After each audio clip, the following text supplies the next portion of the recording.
Bonsoir à toutes et à tous. Dans les titres ce soir, l'intensification des combats dans les territoires de Massissi. On assiste à une nouvelle vague de déplacés sur les sites d'accueil aux environs de Goma. L'administration militaire a procédé à l'identification de besoins urgents pour une assistance humanitaire. Des images à suivre tout au début de ce journal.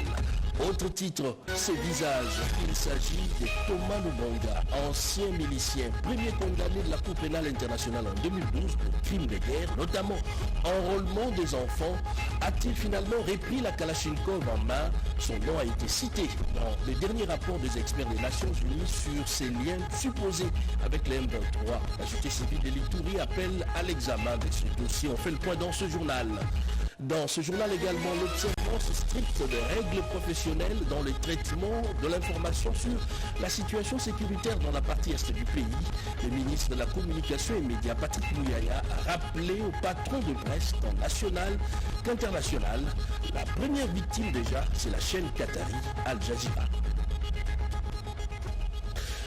Bienvenue à tous. Il n'en pouvait plus. Un colonel de l'armée rwandaise s'est suicidé, laissant une note dans laquelle il dénonce les traitements de celui qu'il a qualifié de leader de son armée, faisant ici allusion à Paul Kagame. Le porte-parole de FARDC a présenté cette lettre testamentaire. Suivez. Et d'ailleurs, quand j'ai répondu à la première question, j'espère que vous avez vu cette image dans les réseaux sociaux. Un colonel rwandais, le lieutenant-colonel Nzitonda, qui s'est pendu.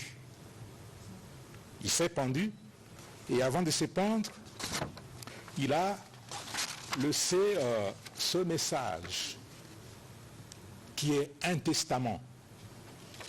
Et mon secrétaire particulier qui parle correctement anglais l'a traduit. Et ce message dit ceci: testament du lieutenant-colonel rwandais Jacques Nzitonda. Je m'appelle lieutenant-colonel Jacques Nzitonda. J'ai décidé de mettre fin à ma vie à cause du traitement du leader de mon armée. Qui est le leader de son armée? C'est Paul Kagame. Je n'avais pas prêté serment pour venir mourir au Congo, plutôt de servir mon pays, non pas d'être envoyé au Congo. Nous sommes en train de voir comment nos militaires rwandais sont en train de mourir sans raison. Désolé ma famille pour toute chose. Je sais que vous aurez mal, mais je n'ai pas de choix que de partir. Il a écrit des parties, mais entre guillemets, entre parenthèses, mourir. Parce que si je rentre au Rwanda, je serai tué. Nous allons nous rencontrer à la prochaine étape. Nous nous sommes entrés dans l'armée pour combattre, non pas pour combattre les Congolais, mais plutôt pour défendre notre pays partout où il y a trouble. Ça, c'est son testament. Les dernières statistiques parlent de plus de 7 millions de déplacés et ces chiffres s'ajoute une nouvelle vague suite à la reprise des combats entre le FARDC et les forces spéciales rwandaises. Certains humanitaires évoquent déjà une catastrophe humanitaire à l'horizon. Dans l'entretemps, l'administration militaire du Nord Kivu a procédé à l'identification des besoins de ces déplacés. Des précisions dans ces reportages. Dans le cadre de la protection et de l'assistance aux différents déplacés de la guerre imposée au pays par le Rwanda via le M23, le gouverneur militaire du Nord Kivu, le général-major Peter Chirimwami-Nkuba, a dépêché sa conseillère principale en charge des affaires sociales et humanitaires, maître Peskalwanda Kamala, accompagné de partenaires du gouvernement congolais dans le site Mabanga Stade, site de la 8e CEPAC, Lac Vert et le Chagala Extension. C'était le vendredi 10 janvier 2025. Au terme de la visite, les déplacés ont exprimé le vœu de voir le retour de la paix pour qu'ils regagnent leur milieu d'origine. Tunaomba msaada, watusaidie sana na mabashi zinaonyesha chakana, watoto wanataka kufanya njala, tunateseka sana baba. Serikali itusaidie, itufungulie njia turudie kwetu. Atusaidie sana setu na chakula bashe na watusaidie sana na kufungula barabara tuangalika tunaweza rudia kwetu. Shida mingi hapa wa mingi hawapokeaki. Shida pili ni sécurité. L'émissaire de l'autorité provinciale l'a signalé que leurs besoins étant déjà identifiés, chaque partenaire humanitaire devra apporter une solution à cette nouvelle vague de déplacés. Avec cette guerre qui a éclaté à Massissi dernièrement, dans la partie de Rutshuru, territoire de Rutshuru, nous devrions venir pour voir qu'est-ce que nous pouvons faire urgemment à cette nouvelle vague de déplacés. Il y a quelques déplacés qui ne sont pas assistés actuellement. Il fallait qu'on vienne nos gouvernements et de l'autre côté les partenaires pour essayer de trouver la solution. J'en parlais tout à l'heure dans le titre. Le ministre de la Communication et Médias a appelé les responsables de médias locaux à l'observance de règles professionnelles dans les traitements de l'information sur la situation sécuritaire dans la partie est du pays. Les correspondants des médias internationaux étaient également autour du ministre. Un média étranger s'est vu sanctionné et des accréditations ont été retirées à ses correspondants. Il s'agit de la chaîne qatari Al Jazeera. Joseph Oscar Mbalkaïj. Deux séances de travail très capitales pour le ministre des Médias et porte-parole du gouvernement, Patrick Mouyaya Katembwe. La première, il a accordé aux correspondants de la presse internationale et l'autre au patron de maisons de presse locales ainsi qu'au Comité national de l'Union nationale de la presse congolaise, UNPC. Lors de ces deux séances de travail, le ministre des Médias, Patrick Mouyaya, s'est fait assister du porte-parole de FARDC, le général-major Sylvain Ekenge, du vice-président du CESAC, Bruno Mbolisson, et du directeur adjoint de la presse présidentielle, Giscard Koussema. Au menu de leurs échanges, la couverture médiatique de la guerre dans l'est du pays, les domaines de collaboration entre les autorités politico-administratives et les forces armées de la RDC pour lutter contre la désinformation. À la suite du Conseil supérieur de la défense tenu par le commandant suprême, Patrick Mouyaya a rappelé que cette guerre dure plus de 30 ans et a emporté au moins deux présidents, Joseph Désiré Mobutu et Laurent Désiré Kabila. Il a appelé les uns et les autres à la vigilance face à cette guerre. Ces échanges lui ont permis d'insister sur l'essence du patriotisme que doit observer chaque professionnel des médias sur les fronts médiatiques. Il les a conscientisés notamment sur leur rapport et soutien en tant que Congolais. De leur côté, les patrons des médias ont réaffirmé la volonté de défendre le territoire national selon les règles d'éthique et de déontologie de leur métier, car ils n'ont pas un autre pays que la RDC. Le ministre des Médias, Patrick Mouyaya, a informé son assistance du retrait des accréditations accordées à tous les correspondants d'Al Jazeera pour avoir permis à la militante pro-Rwanda Bojana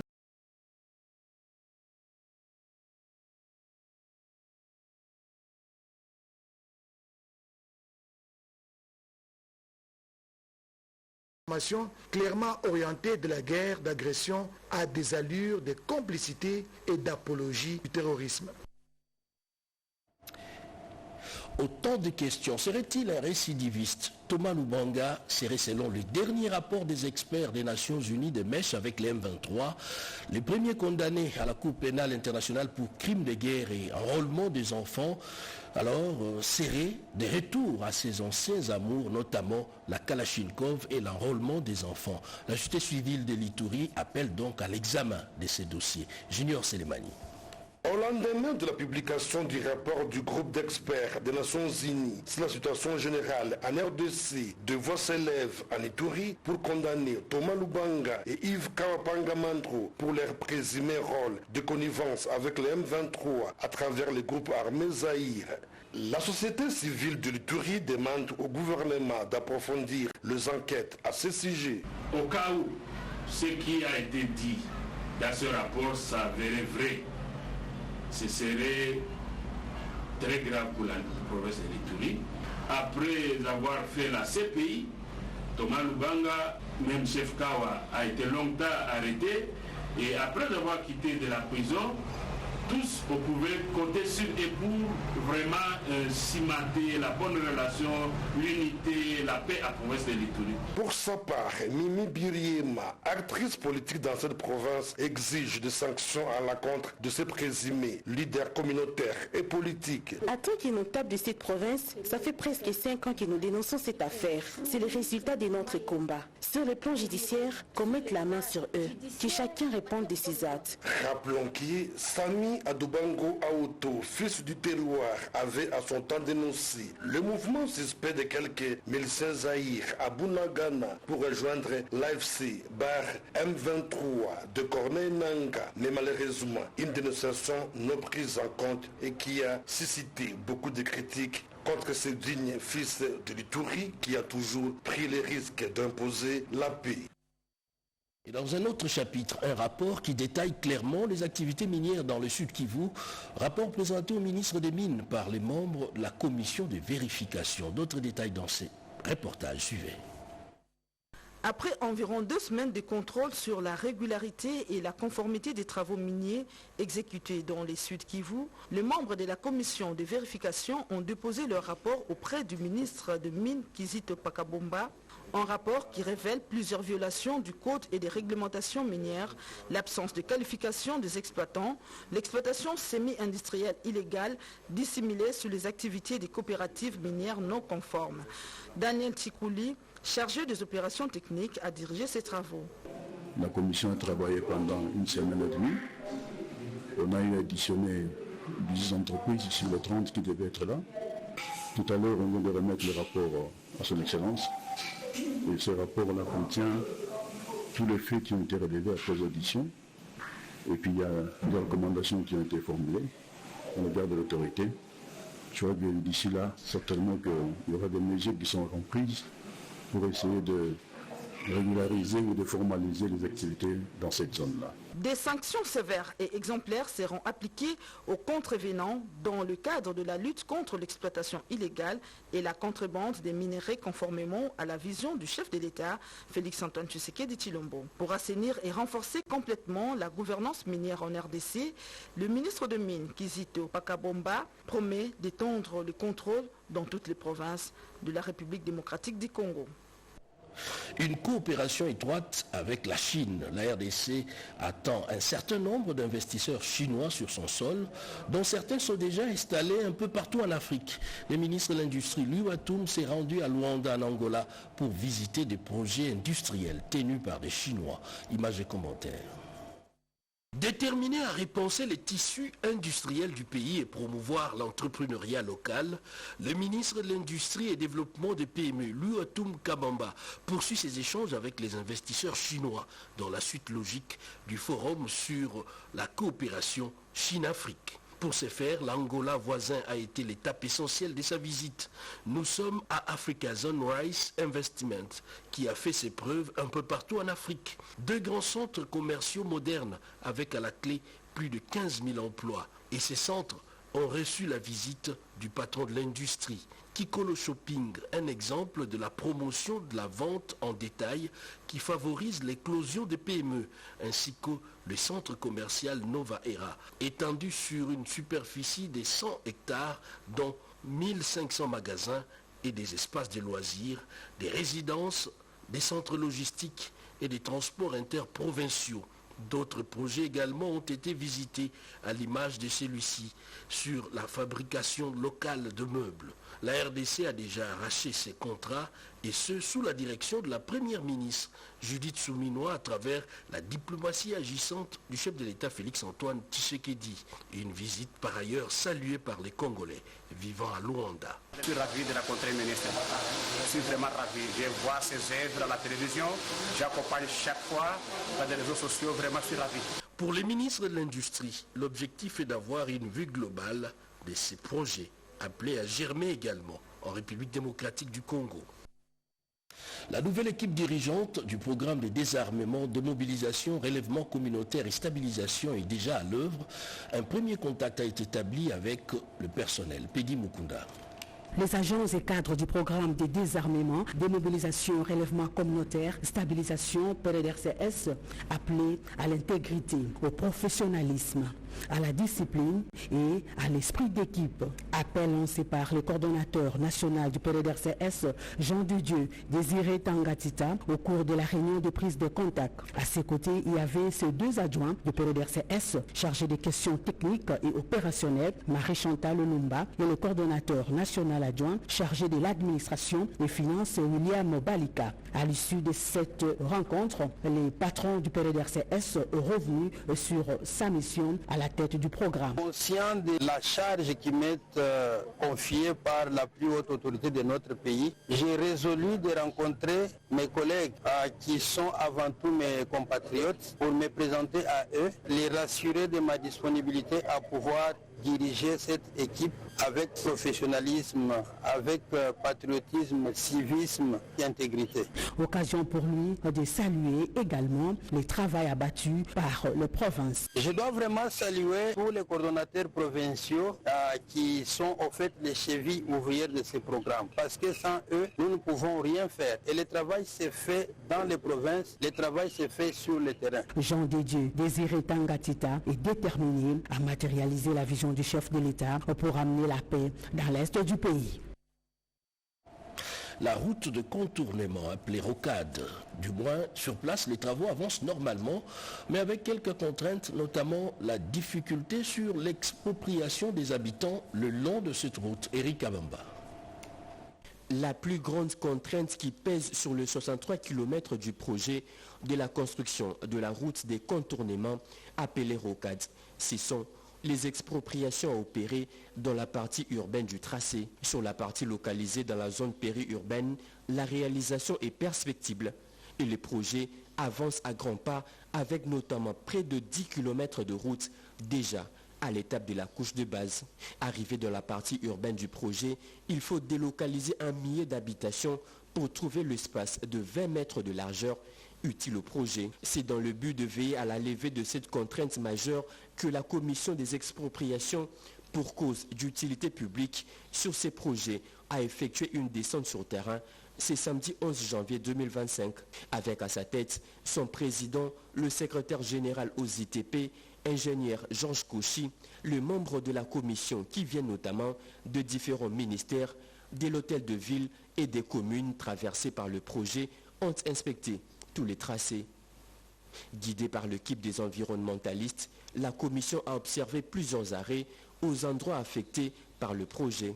Il s'agit de bâtisses, de clôtures, de cimetières comme de terrains vides. Échangeant avec le riverain, le président les a appelés à s'approprier les projets. Toutes les personnes impactées doivent être indemnisées. Pour être indemnisées, il faudrait que les personnes impactées aient les documents en règle, c'est-à-dire un acte de vente à la cité ne veut rien dire, il faut que ce soit confirmé par le ministère des Affaires foncières qui remet les titres fonciers pour que tout le monde puisse être satisfait selon le gouvernement de la République. Après le village Ngoudiabaka, commence la partie périurbaine du projet. Sur près de 10 km, la route est à l'étape de la couche de base avec le caniveau réalisé de part et d'autre. Au niveau de Mitendi, la borne fontaine qui dessert tout le quartier constitue également une des contraintes. Sur la rocade sud-est, plusieurs ouvrages de franchissement sont en cours de construction et la route s'habille peu à peu de la couche de la fondation et celle de base par endroits. Contre vents et marées, le délai de 3 ans pour la réalisation de ce projet sera tenu, a rassuré le secrétaire général aux ITP. Il faut revaloriser les sites touristiques et écologiques dans la cité balnéaire de Moanda, dans le Congo central. Le ministre du Tourisme, Didier Pambia, est arrivé sur place. Yvette Makuntima. Moanda, cité balnéaire, ville touristique, une destination très prisée.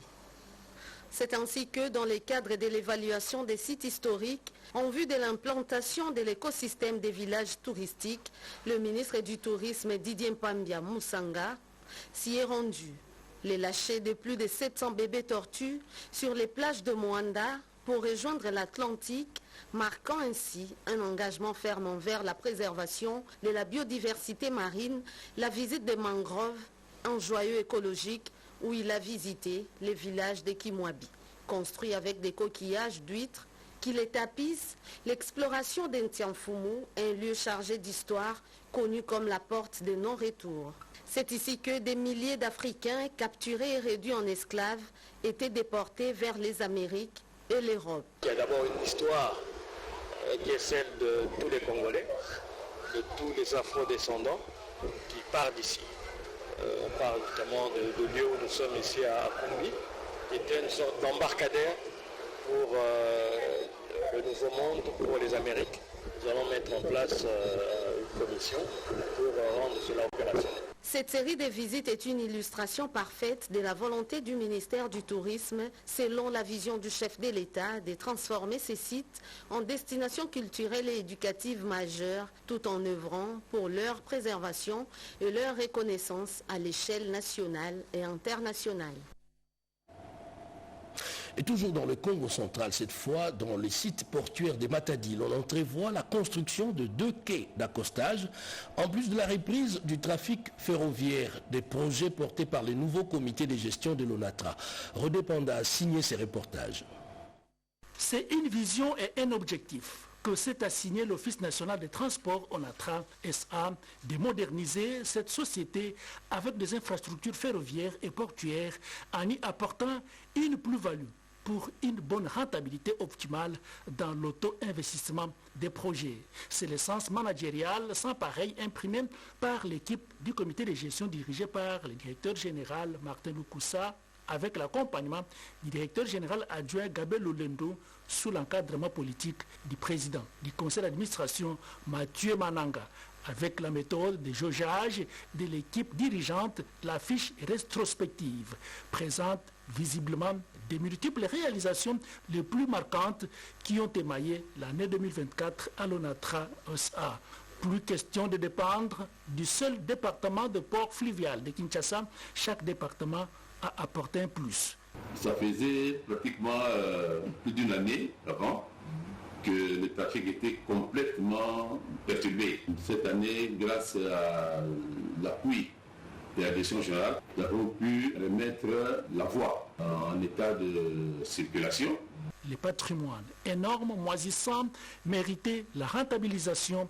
Ainsi, le comité de gestion a initié des projets d'investissement pour la réhabilitation et la construction de nouveaux entrepôts qui sortent des terres au port de Kinshasa, l'acquisition de nouveaux bateaux, canons rapides de plus de 50 places chacun avec des quais flottants pour l'exploitation du Poul-Malébo, une innovation dans les transports avec ce trafic fluvial en vue de surmonter des embouteillages de la gare centrale à Maluku et la relance du projet train urbain Kin-Aero, centre-ville Kintambo, la reprise du trafic ferroviaire Kinshasa-Matadi. Plusieurs destinations du pays ont été desservies avec le trafic fluvial. L'ONATRA a fait, je crois, depuis l'année et demie, sans train de marchandises ou de passagers. Avec la direction générale actuelle, on a eu à réhabiliter cette voie. Les renouvellements des quais du port de Matadi, qui est la grande unité de production, sans oublier la santé avec des hôpitaux réhabilités au standard international à Kaouka, puis à Gombe pour des soins du personnel de l'ONATRA, mais aussi au profit de l'ensemble de la population avec l'acquisition des équipements médicaux ultramodernes, des scanners et autres. L'exception, c'est la baisse drastique de la dette de 70 millions de dollars américains à 20 millions. C'est un exploit obtenu par la rigueur de Martin Lukusa dans la maximisation des recettes et la diminution des dépenses. Par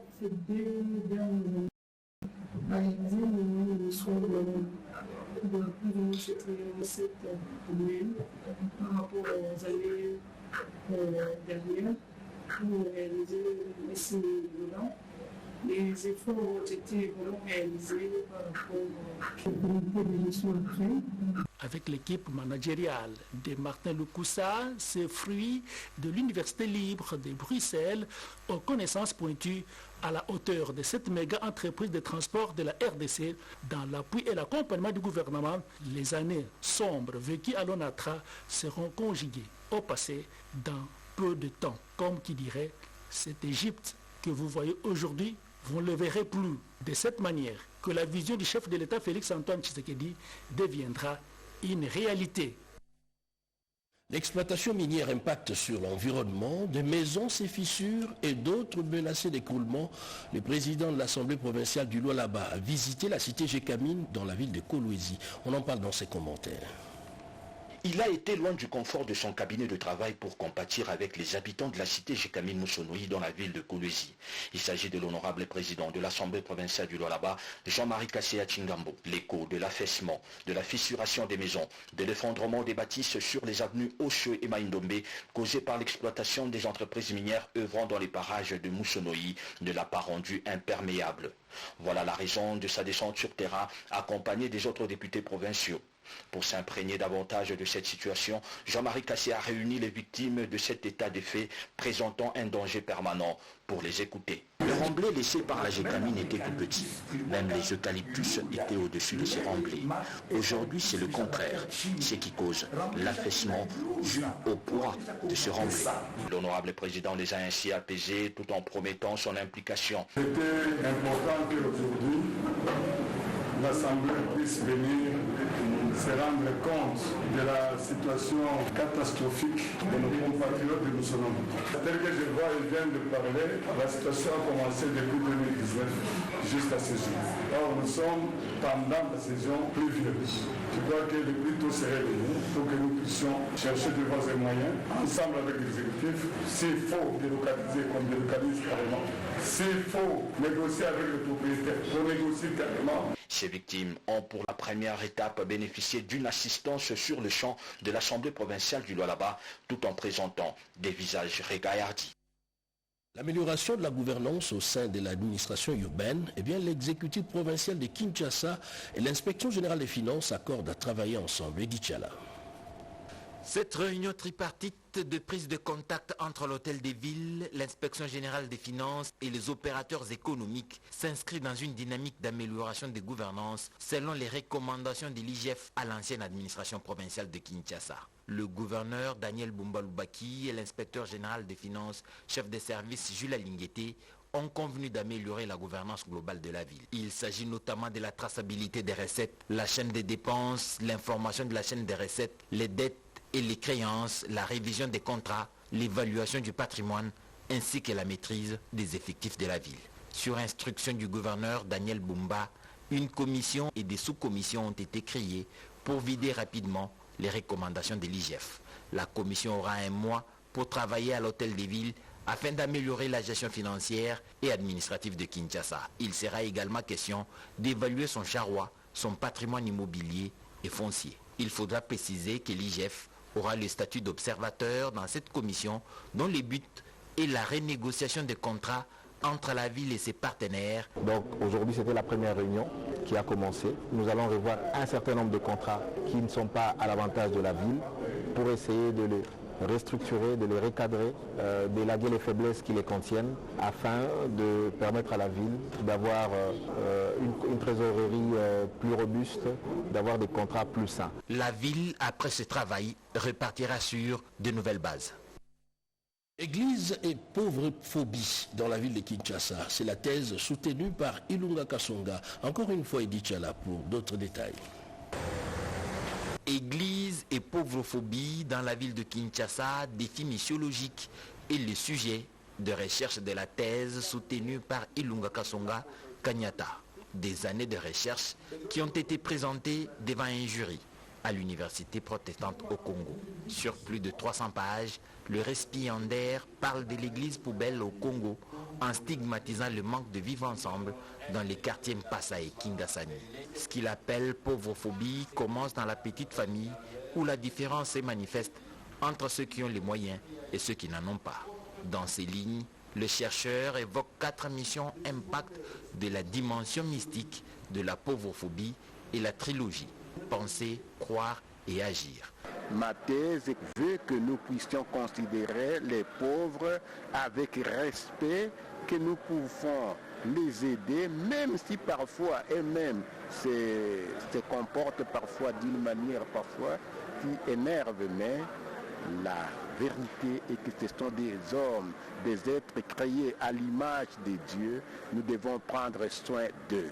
Et l'idée que je soutiens, c'est l'Église qui prend soin de tous sans distinction, qui ne rejette personne, qui n'agit pas dans les favoritismes. Un exposé brillant et suffisamment fourni en éléments de terrain est bien référencé pour tout lecteur intéressé, une recherche qui lui vaut le titre de docteur en théologie après la note de distinction lui conférée par les jurys. Avoir les mêmes éléments de langage et une vue convergente sur les sujets d'actualité, les communicateurs de l'Union Sacrée étaient autour du secrétaire permanent de cette structure, André Mbata. Robert Ndaye pour plus de détails. Ils sont tous venus à la source pour écouter les secrétaires permanents de l'Union Sacrée de la Nation, le professeur André Mbata Betoukoumé Soumangou, et coordonner les messages et stratégies de communication au sein de la plateforme présidentielle. Les communicateurs de l'Union Sacrée ont chacun partagé son expérience et analysé les enjeux politiques de l'heure. Un rappel des troupes qui a mis en lumière la nécessité d'une communication claire et cohérente pour mobiliser l'ensemble des Congolais autour de la vision de la haute autorité politique de l'Union Sacrée, Félix Antoine Tshisekedi Tshilombo. J'ai été heureux de les recevoir ici au siège du secrétaire permanent pour leur communiquer la nouvelle marche que nous allons pouvoir emprunter pour défendre le président de la République, l'Union Sacrée de la Nation, parce qu'on devra savoir également qui communique au nom de l'Union Sacrée de la Nation. Je les ai donc reçus dans le cadre de la mission qui m'avait été confiée par son Excellence Félix Antoine Tshisekedi Tshilombo, président de la République, chef de l'État et haute autorité politique de l'Union Sacrée de la Nation. La mission donc de redynamisation de la plateforme, et cette redynamisation passe également par la redynamisation du travail de communication qui est fait dans l'intérêt de la plateforme de l'Union Sacrée de la Nation. Pour le secrétaire permanent, le professeur André Mbata Betoukoumé Soumangou, cette importante rencontre avait pour but d'encourager les communicateurs à travailler en synergie pour défendre le bilan du président de la République, Félix Antoine Tshisekedi Tshilombo. André Mbata a insisté sur l'importance de l'écoute des Congolais pour adapter le message aux réalités du terrain. La réforme constitutionnelle est aujourd'hui un sujet sensible qui suscite de nombreux débats au sein de la société. Les communicateurs doivent avoir des arguments solides pour une bonne campagne de la révision constitutionnelle. La messe dite en sa mémoire a été retransmise en direct sur nos antennes. C'était l'après-midi. Eh bien, celui qu'on appelait Séguin Mignon n'est plus. Il a été conduit à sa dernière demeure. C'était ce week-end. Donc, c'était un week-end sombre pour le monde musical, la République démocratique du Congo et de l'Afrique tout entière. Les récits de cette journée avec Mamie la suivaient.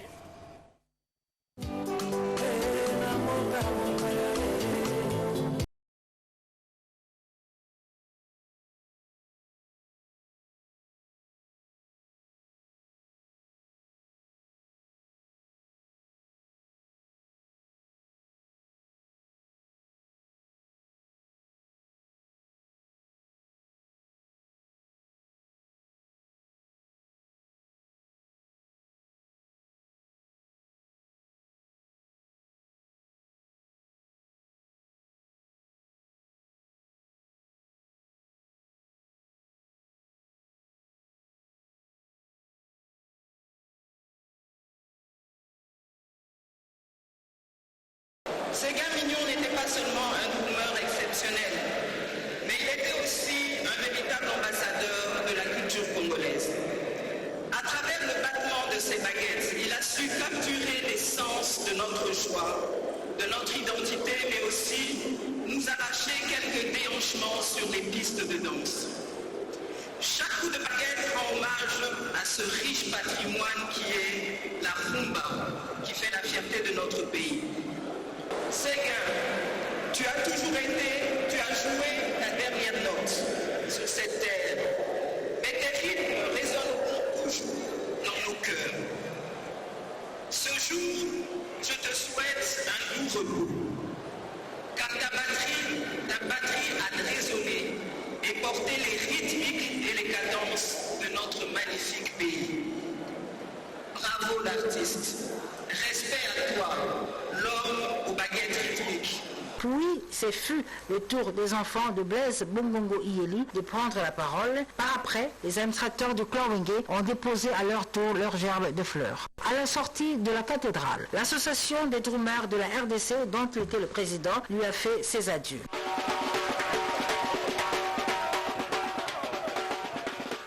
C'est à la nécropole entre terre et ciel que le batteur Ségué Mignon Magnata a été conduit en sa dernière demeure, en présence de sa famille, en présence de ses nombreux mélomanes, mais aussi et surtout en présence de son leader Papa Chéri Jibé Piana, inconsolable de la disparition de son chef d'orchestre. Va en paix, Ségué Mignon Magnata Gunther.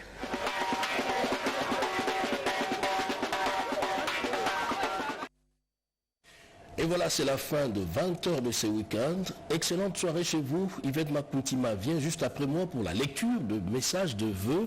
Et à 23h, retrouvez Serge Merlin Mata pour la suite de l'actualité. Bonsoir chez vous et à très bientôt.